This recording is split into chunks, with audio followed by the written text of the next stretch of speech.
And then obviously speaking of the goals, it was nice to actually score some from open play rather than just being set piece FC all the time. I mean, technically, one might have been set piece, or I mean, it's kind of a debate, isn't it, really, Clive?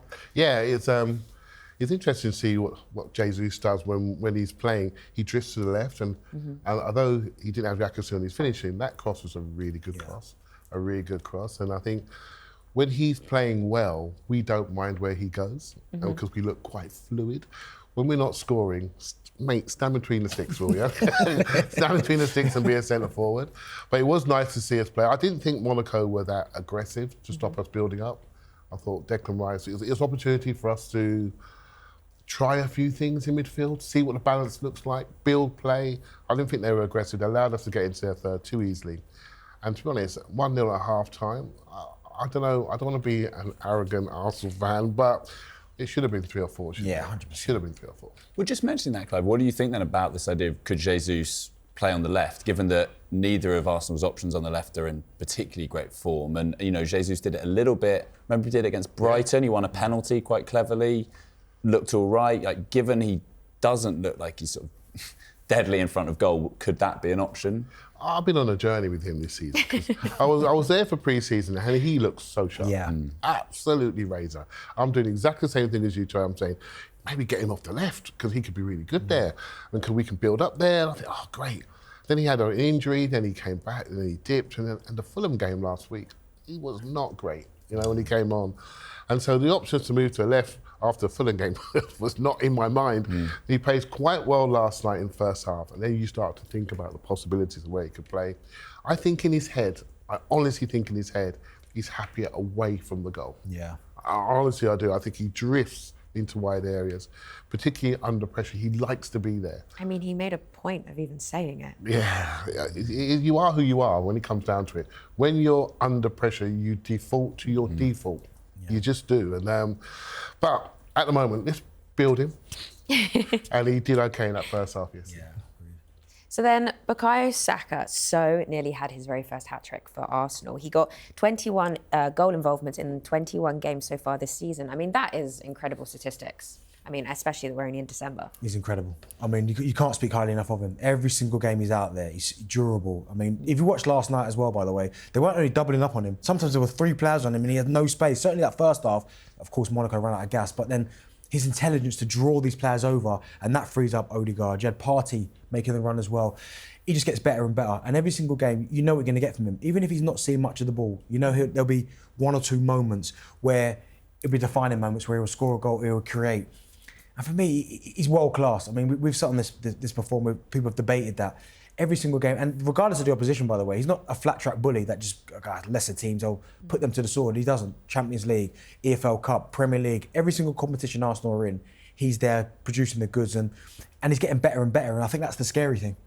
I think as well, it's accentuated how clinical and decisive he is by the fact that the other attackers aren't really, certainly not at the moment. You know, if you're looking at this team, who's going to step up and just produce a moment? It's him every time, because even someone like Odegaard, you know, he's feeling his way back in, but he's not, I don't think, at his top level, and he's not producing moments like that. Whereas, you know, and certainly it's not happening on the left. Saka, his ability to, you know, pop up with a goal out of nothing or just find a cross, you know, even in games where you don't think he's done a huge amount, he's still, you know, created a lot of chances. It's really striking in this team at the moment.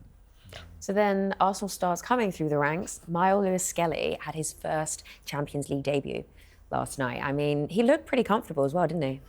That's interesting. He did look comfortable. When you were there, Darren, so like when you look at him, he looks like a first teamer. Yeah. He's grown in the right way. He looks comfortable. He's going to the ball, and what he does really well is he throws his leg in front of the ball to protect it, and.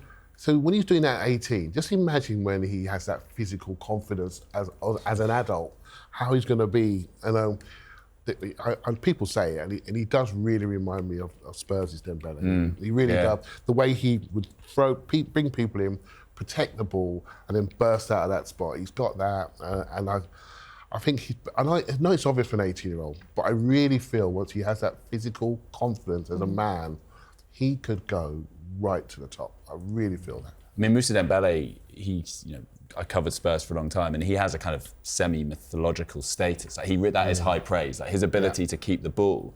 And I do know what you mean. And even for the goal, it's almost like, and I don't know if it's deliberate, I'd love to know, but it's almost like he tempts the guy to come and get it. It's like a slightly loose touch, and it's saying, go on, try and get it, and then I'm just going to lose you. And that's an incredible talent. And he did this thing, just building on what you were saying, Clive, on how comfortable he looks. Early on, the ball was played over, and he sort of left the ball and was sort of doing that as if saying, don't worry. And it was like, that's sort of gesture that, like, you know, a very experienced centre-back is going to do, basically telling everyone, just, you know, leave it, I've got it. And you think, okay, wow, this guy really feels at home here. You know, he needs to take confidence as well from that performance and the fact that he was picked to start ahead of Kieran Tierney. Because Kieran Tierney is an experienced international. Which everyone thought, I think, he was going to be picked. Exactly. I know he's not played since June, but he's been on the bench the last 4 games as well. And the fact that Mikel Arteta said to you, an 18-year-old, listen, Champions League night, there you go. I think that will give him huge confidence. But not only that as well, his performances as well. He'll now feel, and rightly so, he's going to have bumps in the road. He's a young kid. He'll believe that he belongs at that level. And I think his performance last night suggests that this is only the start for him, because there would have been a few nerves there. Of course, he's only 18 years old playing the Champions League. The more confidence he gets in that Arteta system as well, he's only going to get better and better. And that's a scary thought, because I thought he looked outstanding last night. So when you are picked, you know, ahead of an 18-year-old, sorry, if an 18-year-old is picked instead of you, how for Kieran Tierney is he going to feel? You know your days are numbered. And it's as simple as that. You know your days are numbered because, as I said, he's an experienced international, Kieran Tierney. He's had great times at Arsenal, and there was a time where a lot of people were saying he was arguably one of our most important players. But for the fact that you've been left on the bench and he's opted for a young kid, that just tells you, do you know what, I'm not going to get in front of... When Calafiori comes back, that's another body ahead of him. I think Jakub Kiwior, if he's got to play there, Zinchenko, Kieran Tierney will understand that. But that there was almost like the final nail where you go, do you know what, I think this is my time at Arsenal is coming towards an end. Might be a rumour, but there's a guy called Tomiyasu, I think. It might be a figment of my imagination. I think with Lewis Skelly, one thing that's really interesting, though, is in a way, although the Champions League is, in some respects, the pinnacle, I think it suited him in some respects. What I think will be interesting is, you know, let's say he plays against Everton on Saturday. That's a very different challenge. You know, they're putting back post crosses in. Calvert-Lewin's probably leaning onto his side. You know, that's a big test. And because a part of me was thinking, as I'm sure everyone did, it was like, could he not have played against Fulham, and then Timber could have played on the right, and then that would have freed up that right-hand side a little bit? But I do think that's a very different game, you know, a Premier League game, especially that was an away game. But he seems like the kind of guy who's just going to sort of tick off those challenges. It'll be interesting to see. Anyway, so there was a mad few minutes of Martinelli who could have been sent off last night. We know that Howard Webb would have been straight on the phone to VAR if this was a Premier League game. I mean, we would have all seen it. Common sense seems to prevail in Europe, though, do we think? I'm torn on that one, you know, because sometimes you see European referees are quite quickly to brandish the yellow card. But in that situation there, I was surprised he came out for the second half because he got booked. He then gave that foul away, which was similar to the one he actually got booked for, where they're breaking and he brings him down, maybe not as cynically as he did the first one. And then the one where they're penned in their own half and then they're trying to get out and he makes another foul. I just thought, and that was just before half time, I just wondered if Arteta was going to go, do you know what? I'm not going to run the risky with that. Yeah, I thought exactly the same. And when he made the foul, because we're so tuned in to not getting the benefit of the doubt, there was like a hush around the ground. And I thought, oh no, here we go again. I just want to get through this game, because whether I'm right or wrong, I'm always looking almost to the next game because the schedule's so relentless. I'm thinking, can we just get the goals? We can get people off the pitch so I can get ready for Everton. And he shouldn't be thinking that way. But Martinelli, I thought, don't do this, because now we have to work much harder with 10 men. So. But he was trusted and he came out and did fine for 15 minutes, right? So no problem.